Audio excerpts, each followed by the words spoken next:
I never thought I would be making another GameStop video, but here I am making a GameStop video because something interesting that came up.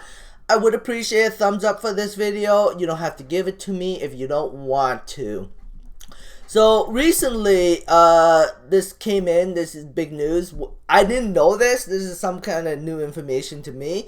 But I was watching a YouTube video regarding this, and apparently if you buy more than 5% of a company, you would have to file a certain report.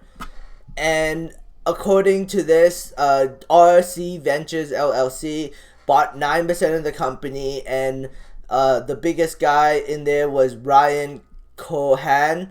Who's Ryan Cohen? Ryan Cohen was the guy who founded Chewy, and he sold his company for $3 billion.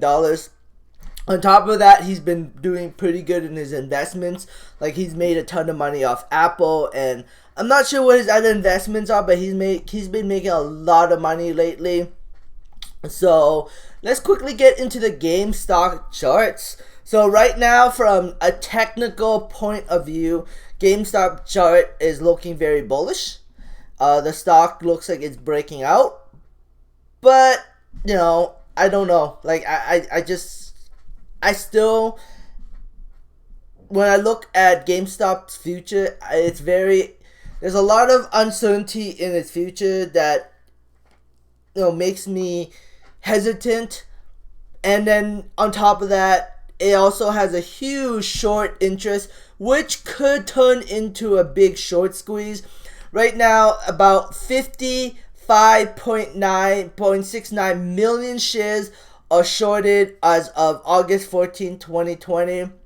The entire float is 51 million. So essentially, the entire float is shorted.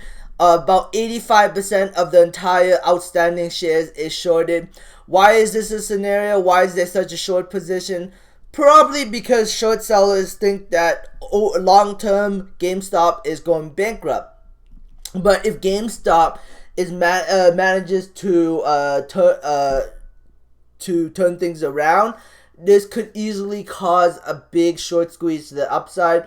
Even on a technical basis, if the charts looks bullish, that could cause a big short squeeze, and that could cause the stock price to shoot up dramatically, and you know, big short squeeze, and we could see the stock trading in $25 to $50 in the short term.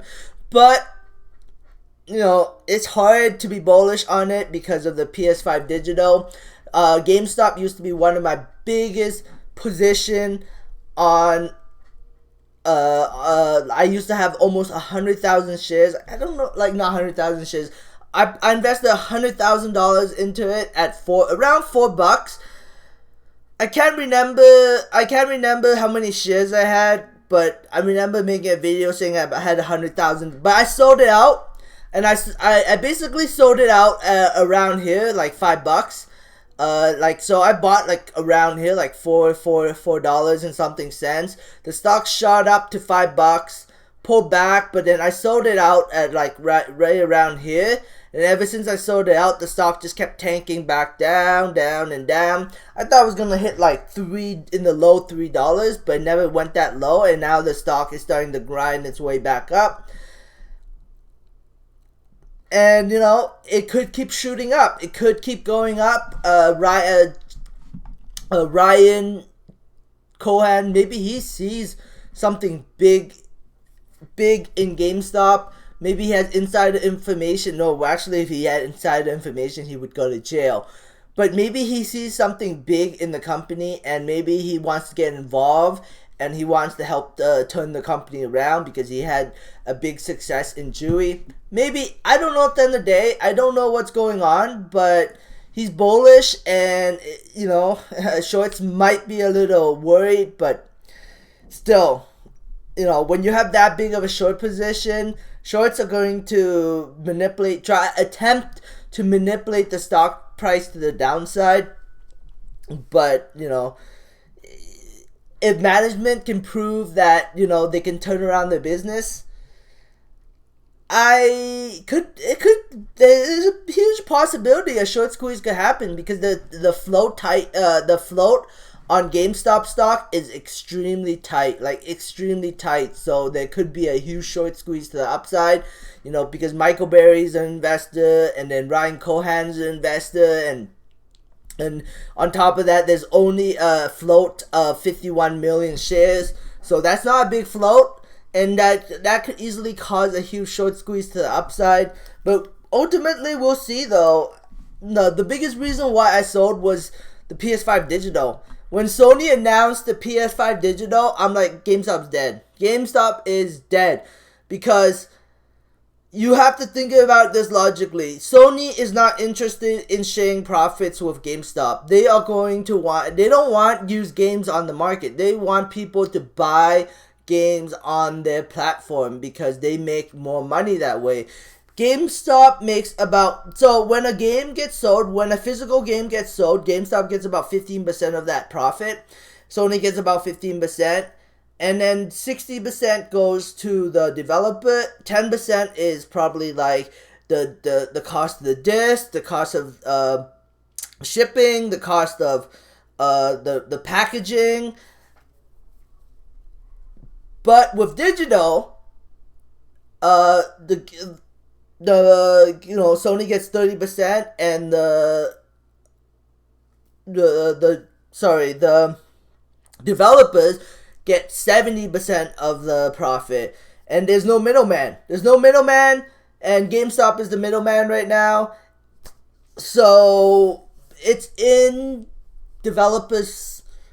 Developers want to sell it on digital, and Sony wants to sell it on digital, and I'm pretty positive Sony wants the digital version to sell more than the physical version. Why? Because the digital console is going to be $100 cheaper than the physical. From my research, the physical version is going to cost about $500 and the digital one is going to cost $400. So, and gamers are always on a budget. They always want the cheaper console. So I'm thinking that gamers are going to go for the digital version, not the physical.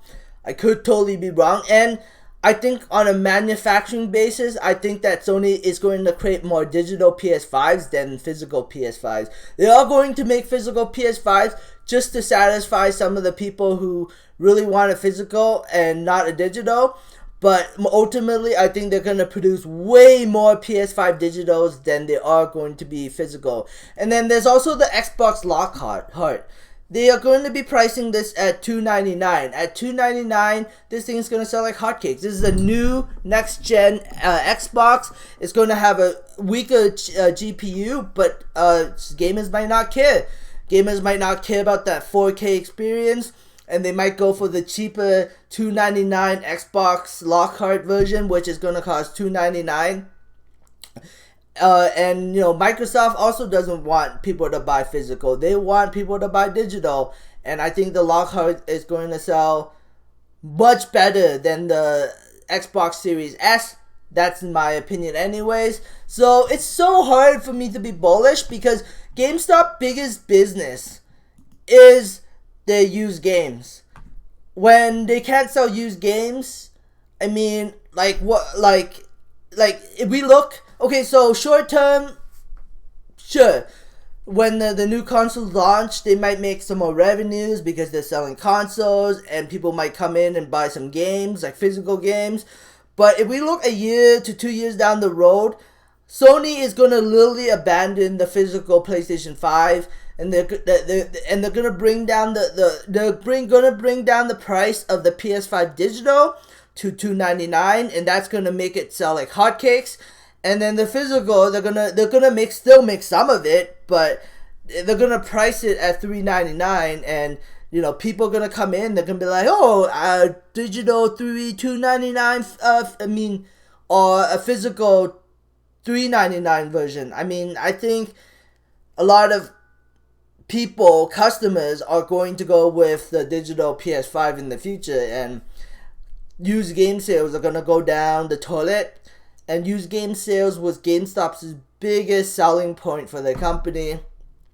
So who knows? Maybe I'm wrong. Maybe GameStop stock will shoot up to $10. That would evaluate it at $700 million. $20 would be $1.4 billion.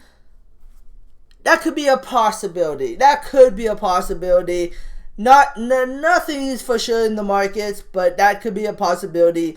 And since I figured, like, since this thing came out, not one investor can push up the stock. It has to be it has to be the entire investor. It has to be retail investors has to be involved. Retail investors and institutionals has to be involved to push that stock price up. If all the retail and institutional became bullish, that could really push the stock price up and could cause a short squeeze, and we could see this thing trade at $20 in the future. Or shorts will win and this thing is going back to $3. We'll see what happens. I don't know for sure, but and institutionals already heavily invested in it. Like, if we look at the institutional investment, it's 152%. That's why there's such a big short squeeze. Institutional buys up their stock, lends out the shares to short sellers, and that's why there's such a big short position on GameStop stock. That's what I believe. So it has to be retail investors. Retail investors have to push the stock price up, in my opinion. Anyways, thanks for watching, guys. I hope you enjoyed this. Subscribe for future updates and have a great day. Bye.